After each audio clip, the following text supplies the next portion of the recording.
Fernando González Sánchez, actual subsecretario de Educación Básica, fue el gestor de créditos para que los hermanos Briviesca pudieran vender las casas de los conjuntos Milenia 1, 2 y 3, ubicados en Acapulco, Guerrero. Esos departamentos, adquiridos por Construcciones Prácticas de Jorge Briviesca y después por Inmobiliaria Quilate de Manuel Briviesca, a precios irrisorios, fueron vendidos a maestros y servidores públicos a través del Fobiste, cuyo titular era en ese momento el yerno de la maestra. Este ejemplo demuestra que detrás de las relaciones políticas también hay grandes negocios.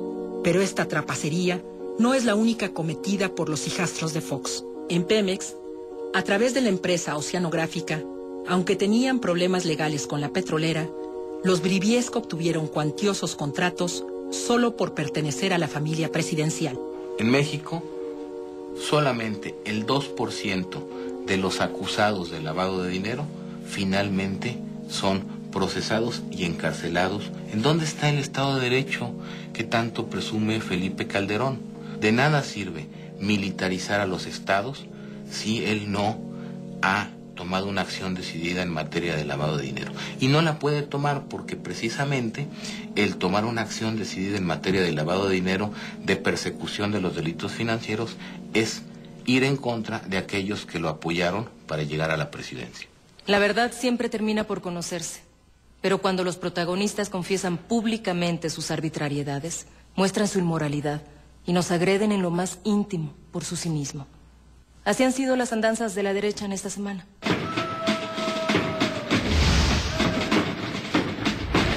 De que hubo fraude electoral el 2 de julio, ya no hay duda. El presidente de la República dijo en Washington textualmente: tuve que retirarme y perdí, pero 18 meses después me desquité cuando ganó mi candidato. Después de esta confesión, Vicente Fox debería ser juzgado en México por traicionar la democracia utilizando todo el aparato del Estado para vencer a su principal adversario.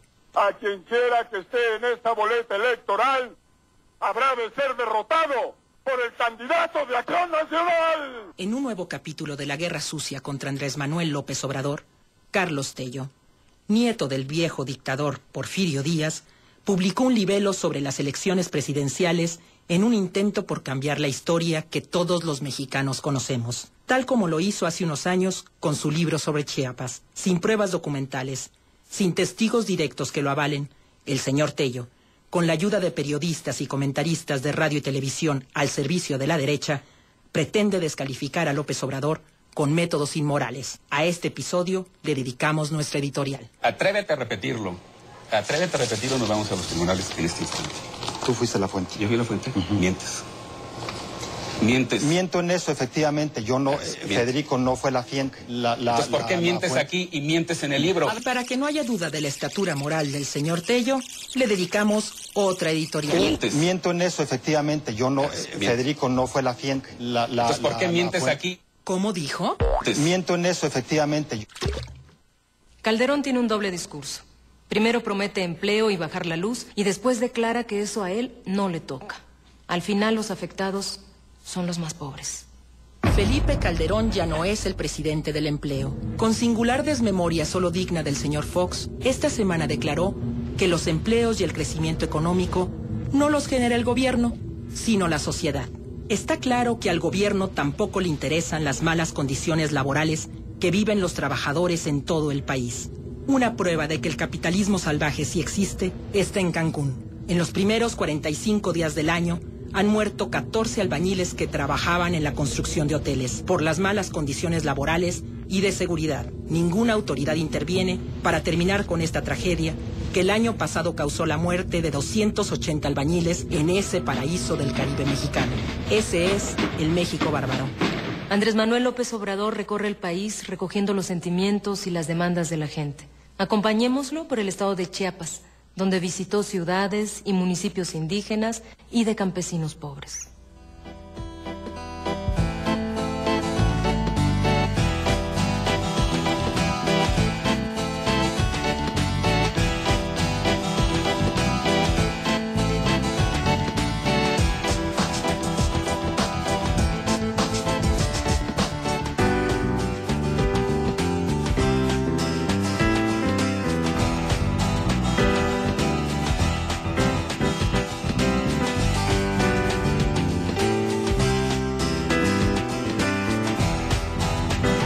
presidente legítimo,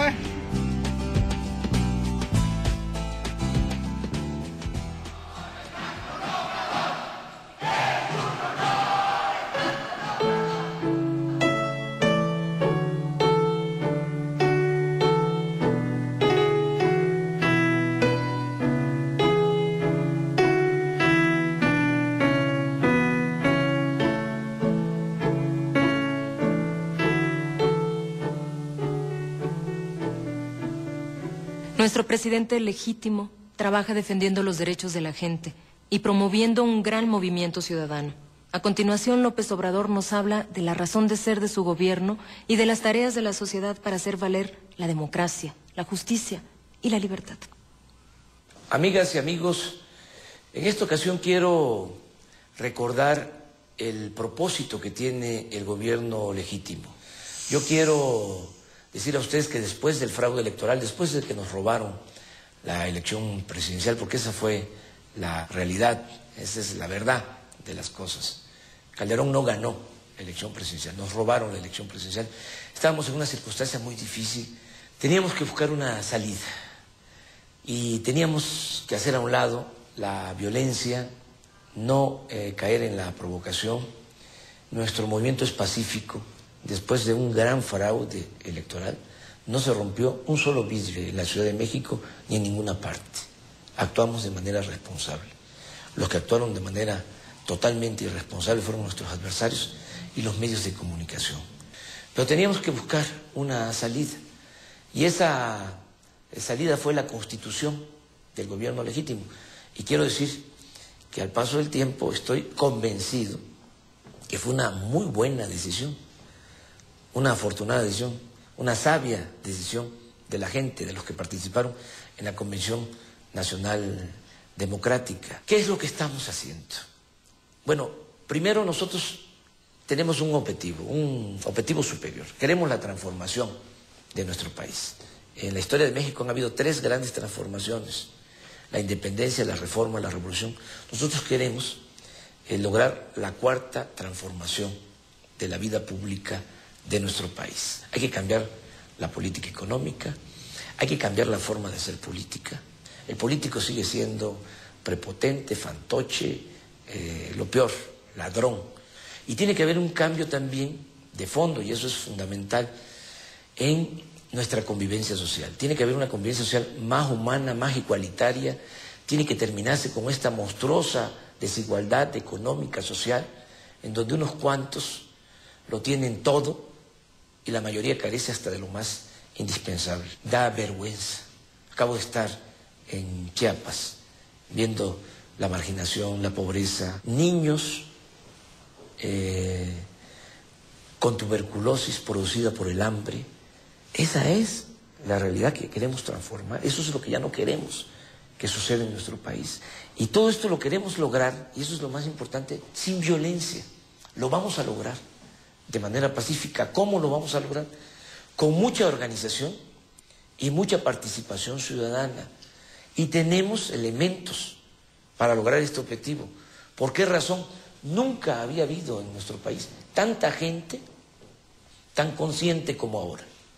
Son millones los hombres, las mujeres, conscientes que quieren una transformación de fondo en la vida pública de nuestro país. Por eso estoy optimista, y por eso vamos a seguir recorriendo todos los municipios de México, informando a la gente que el movimiento continúa, nuestro movimiento va hacia adelante, que vamos a triunfar más temprano que tarde. Queremos la transformación de nuestro país desde abajo y con la gente. Está el gobierno legítimo también frenando esta voracidad de la oligarquía, este empeño en empobrecer a la gente y sobre todo en quedarse con los bienes nacionales. Y por eso nos vamos a volver a reunir, nos vamos a volver a congregar en convención. Va a volverse a reunir la Convención Nacional Democrática del 21 al 24 de marzo.